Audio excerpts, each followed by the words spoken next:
എല്ലാവർക്കും ലെറ്റ്സ് ക്രാക്കിലേക്ക് സ്വാഗതം.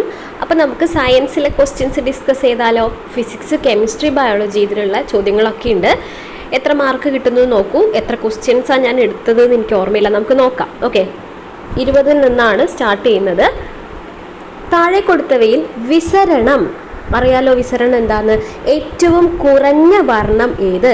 ഇത്തരം ഭാഗങ്ങൾ ചിലർക്ക് കൺഫ്യൂസിങ് ആയിരിക്കും. ഈ പ്രതിഭാസങ്ങളൊക്കെ പഠിക്കുമ്പം അതെന്താണെന്നറിയാൻ ഏതെങ്കിലും ഒരു എക്സാമ്പിളെങ്കിലും നിങ്ങൾ പഠിച്ചു വയ്ക്കുക. ഓക്കെ, ഇപ്പം വിസരണം എന്ന് പറയുമ്പം ആകാശത്തിന് നീല നിറം നൽകുന്നു, കടലിന് നീല നിറം നൽകുന്നു എന്നൊക്കെ നമ്മൾ പഠിച്ചിട്ടുണ്ടാവും. ഓക്കെ, അപ്പം നമുക്കറിയാം നീല നിറം എന്ന് പറയുമ്പം ഏറ്റവും കൂടുതൽ വിസരണം സംഭവിക്കുന്നത് ആ ഒരു റേഞ്ചിലാണ്. വയലറ്റ്, ഇൻഡിഗോ, ബ്ലൂ, ആ ഒരു റേഞ്ചിലാണ് വിസരണം കൂടുതൽ സംഭവിക്കുന്നതെന്നറിയാം. അപ്പോൾ ഏറ്റവും കുറഞ്ഞതാണ് നമ്മളോട് ചോദിച്ചത് ഏതാണ്? ചുവപ്പാണ് അല്ലേ? അതുകൊണ്ടാണ് ചുവപ്പ് പല സ്ഥലത്തും സിഗ്നലിലും കാര്യങ്ങളിലൊക്കെ നമ്മൾ ഉപയോഗിക്കുന്നതെന്നൊക്കെ അവിടെ പഠിക്കുന്നുണ്ട്. വിസരണം കുറവായതുകൊണ്ടാണെന്ന് നമുക്കറിയാം. ഓക്കെ, തരംഗദൈർഘ്യം കൂടുതലാണോ കുറവാണോ ചുവപ്പിന്? തരംഗദൈർഘ്യം കൂടുതലാണ് അല്ലേ, വിസരണം കുറവുമാണ്. ഓക്കെ, അടുത്ത ചോദ്യം 21. താഴെ കൊടുത്തവയിൽ ഹരിതോർജം അല്ലാത്തത് ഏത്? അപ്പോൾ 4 എണ്ണം നോക്കിയിട്ട് ഇതിൽ ഹരിതോർജം അല്ലാത്തത് ഏതാണെന്നാണ് നമ്മുടെ ചോദ്യം. ഏതാണ് ആൻസർ വരുന്നത്? അതെ, LPG ആണ് ആൻസർ. ഹരിതോർജം അല്ല. ലിക്വിഫൈഡ് പെട്രോളിയം ഗ്യാസ് അല്ലേ, LPGയിലെ പ്രധാന ഘടകം ഏതാണ്? ഒന്ന് കമൻറ്റ് ചെയ്യണം. പലരും ഇത് തെറ്റിക്കുന്നതാണ്. LPGയിലെ പ്രധാന ഘടകം ഏതാണ് കേട്ടോ? ഓക്കെ, LPGയിൽ സ്മെല്ലിന് വേണ്ടിയിട്ട് ചേർക്കുന്ന ഒരു സാധനം ഉണ്ടല്ലോ അല്ലേ, ഇതിൽ മെർക്യാപ്റ്റൻ എന്ന് പറഞ്ഞിട്ട് പഠിച്ചിട്ടുണ്ടാവും. ഓക്കെ, അടുത്തത് എൻഡോസ്കോപ്പി കേട്ടിട്ടില്ലേ? എൻഡോസ്കോപ്പിയിൽ ഉപയോഗിക്കുന്ന പ്രകാശ പ്രതിഭാസം ഇമ്പോർട്ടൻ്റ് ആണ്. ഏതാണ്?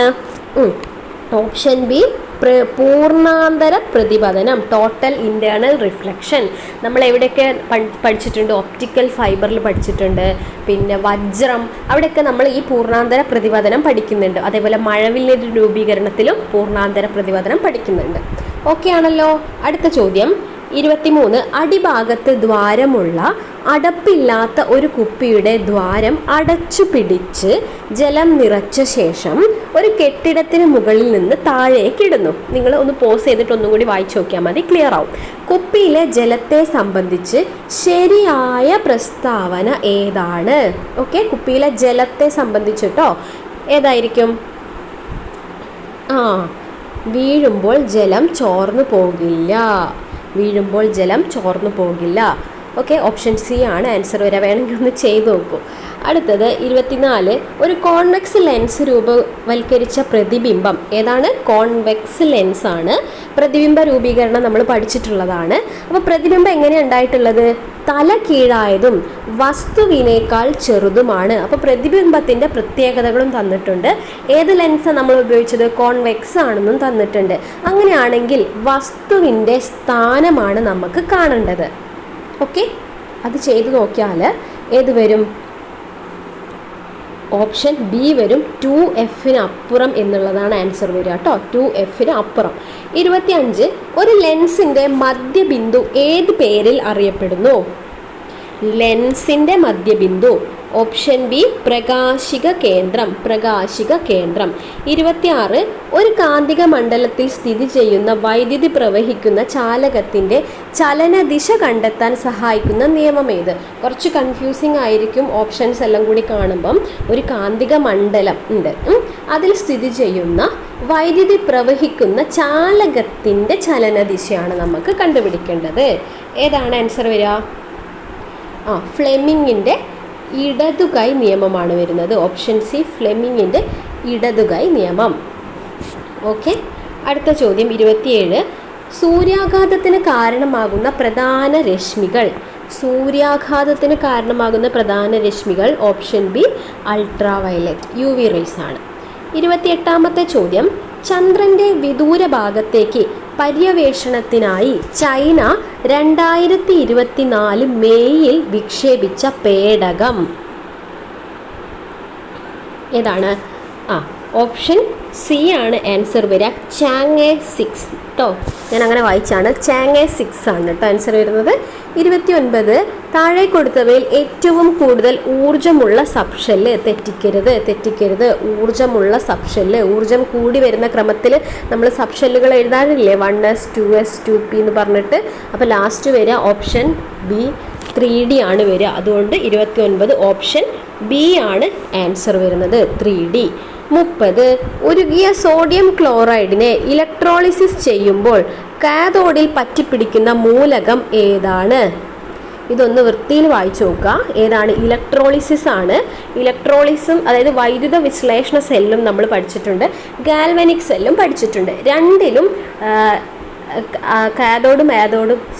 കാഥോഡും ആനോഡും പറയുമ്പോൾ രണ്ടും ഓപ്പോസിറ്റ് ആണ് നമ്മൾ പഠിക്കുന്നത്. അപ്പോൾ ഏതെങ്കിലും ഒരു സെല്ല് വൃത്തിയിൽ പഠിച്ചു വെക്കാം. ഇവിടെ ഇലക്ട്രോളിസിസ് ആണ് ചെയ്യുന്നതെന്ന് പറഞ്ഞിട്ടുണ്ട്. അപ്പോൾ കാഥോഡിൽ പറ്റിപ്പിടിക്കുന്ന മൂലകം ഏതായിരിക്കും? കാഥോഡിന് നെഗറ്റീവ് ചാർജ് ആയിരിക്കും ഉണ്ടാവുക. കാഥോഡ് നെഗറ്റീവ് ആയിരിക്കും, അതുകൊണ്ട് അതിലേക്ക് പോസിറ്റീവ് ചാർജുള്ള ഒരാളായിരിക്കും പോവുക. അതുകൊണ്ട് ഓപ്ഷൻ ഡി സോഡിയമാണ് കാഥോഡിലേക്ക് പറ്റിപ്പിടിക്കുക. ഓക്കെ. 31 രാസപ്രവർത്തനത്തിൽ പങ്കെടുക്കുമ്പോൾ ഒന്നാം ഗ്രൂപ്പ് മൂലകങ്ങൾ സാധാരണമായി വിട്ടുകൊടുക്കുന്ന ഇലക്ട്രോണുകളുടെ എണ്ണം. അത് എളുപ്പമാണല്ലോ. ഒന്നാം ഗ്രൂപ്പ് മൂലകങ്ങൾ വിട്ടുകൊടുക്കുന്ന ഇലക്ട്രോണുകളുടെ എണ്ണം എത്രയാണ്? അതെ, 1 ആണ് അല്ലേ. ഓപ്ഷൻ എ 1 ആണ്. 32ാമത്തെ ചോദ്യം താഴെ കൊടുത്തവയിൽ ആൽക്കീൻ ഏതാണ്? ശ്രദ്ധിച്ച് വായിക്കണം. ആൽക്കീൻ ആണ്. അപ്പം നമുക്കറിയാം CnH2n ആണ്. അപ്പോൾ ആ ഫോമിൽ വരുന്ന ഓപ്ഷൻ ഇതിലെവിടെ?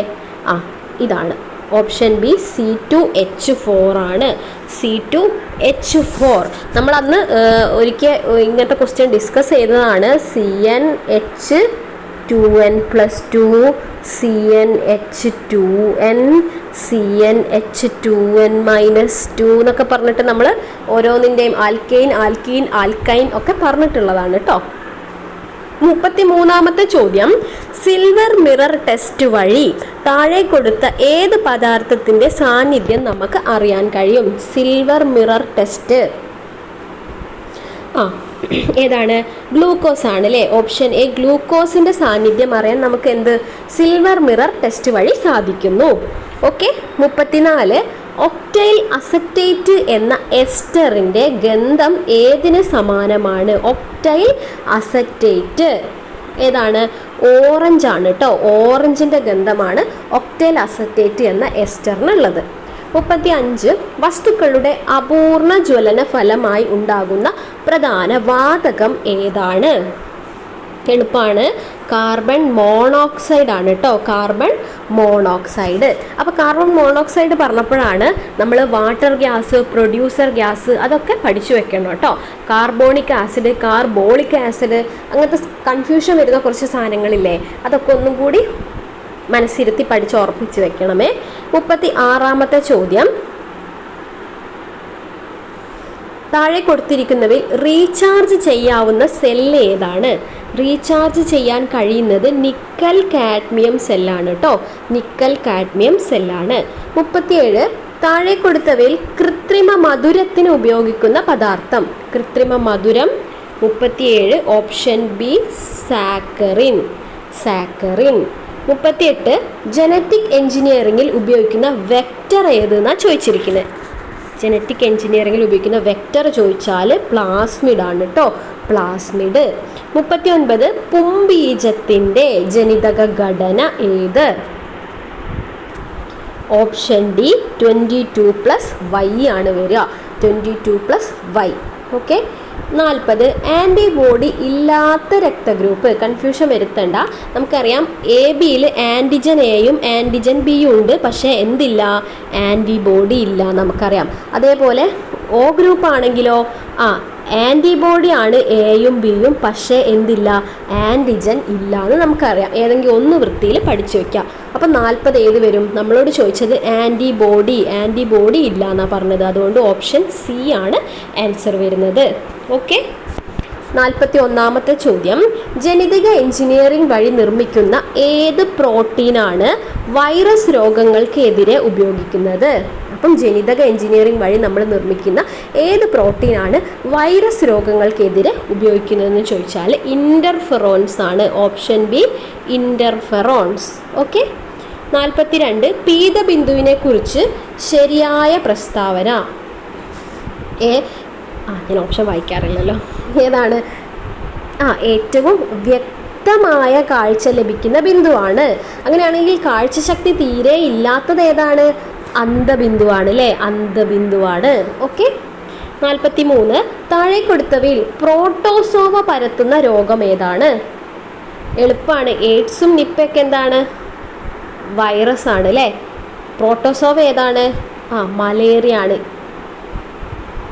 എലിപ്പനി ബാക്ടീരിയ അല്ലേ? എനിക്ക് പെട്ടെന്ന് ഒരു സംശയം വന്നു. എലിപ്പനി ബാക്ടീരിയ ആണെന്നാണ് എനിക്ക് തോന്നുന്നത്.